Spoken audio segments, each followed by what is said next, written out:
بسم اللہ الرحمن الرحیم رب یسر ولا تعسر واتمم بالخیر۔ مومنین کرام، امام حسین علیہ السلام کی ولادت بسعادت کے حوالے سے مبارکباد عرض ہے۔ امام علیہ السلام کی ولادت بسعادت 3 شعبان المعظم میں ہے، سن 4 ہجری، اور شہادت محرم الحرام یوم عاشور۔ اللہ تبارک و تعالی نے امام حسین علیہ السلام کے محبین کے لیے کوئی خاص انتظام کیا ہے۔ ولادت شعبان المعظم میں، شہادت محرم الحرام میں۔ شعبان المعظم ایسا مہینہ ہے کہ جس مہینے میں کوئی شہادت نہیں ہے۔ محرم الحرام ایسا مہینہ ہے کہ جس مہینے میں کسی معصوم امام کی ولادت نہیں ہے۔ گویا قدرت کا انتظام یہی تھا کہ اگر حسین کی محبت میں جشن منانا ہے تو اس میں کوئی رکاوٹ نہ ہو، اگر حسین علیہ السلام کی محبت میں عزاداری منانا ہے تو اس کی عزاداری میں بھی کوئی رکاوٹ نہیں ہونا چاہیے۔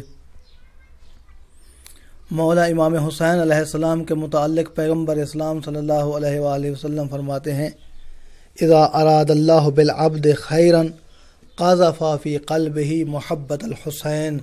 اگر اللہ کسی کے ساتھ نیکی کرنا چاہتا ہے، اگر اللہ کسی کو خیر عطا کرنا چاہتا ہے تو اس کے دل میں محبت امام حسین علیہ السلام ڈال دیتا ہے۔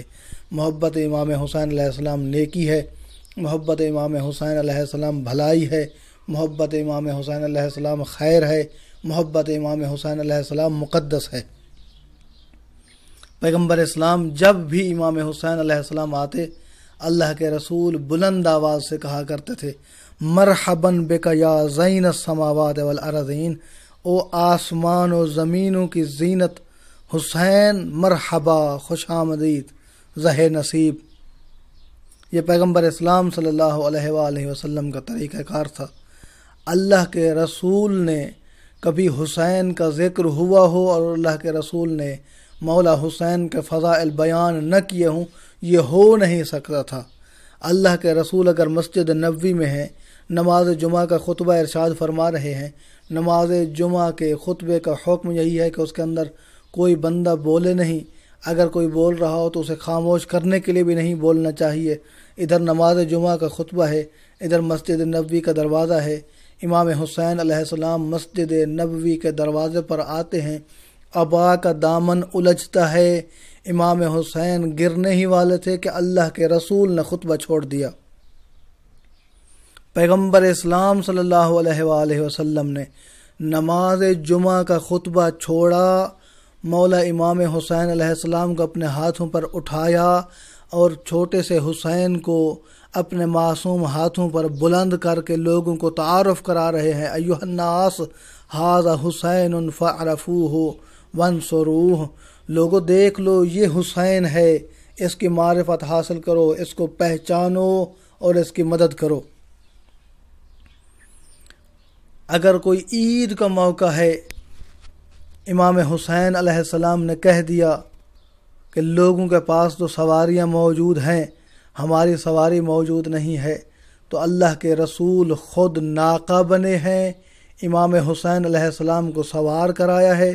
اور اگر کسی نے کہہ دیا ہے کہ نعم المرکب، کتنا اچھی سواری ہے کہ اللہ کا رسول سواری بن کے جا رہا ہے، تو پیغمبر اسلام نے پھر تنبیہ کر کے، خبردار کر کے فرما دیا کہ یہ بھی تو دیکھو کہ سوار کتنا اچھا ہے، سوار کو بھی تو دیکھو، سوار کی بھی تو پہچان کرو، معرفت کرو۔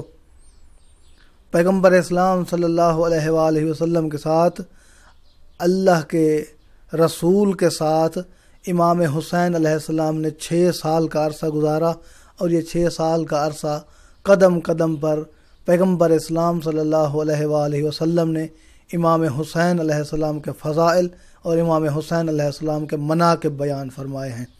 دعا ہے کہ اللہ کی ذات ہمیں اور ہم سب کو امام حسین علیہ السلام کی زیارات نصیب فرمائے، اور امام حسین علیہ السلام کے صدقے میں جتنا بھی مومنین کے نیک حاجات ہیں پورے فرمائے، مرحومین کے درجات بلند فرمائے، ہم سب کی بخشش فرمائے۔ اپنا بہت سارا خیال رکھیے گا، دعاؤں میں یاد رکھیے گا۔ محمد نقی جسکانی کو حوزہ علمیہ نجف اشرف سے شیعہ پوائنٹ سے اجازت دیجیے۔ والسلام علیکم ورحمۃ اللہ وبرکاتہ۔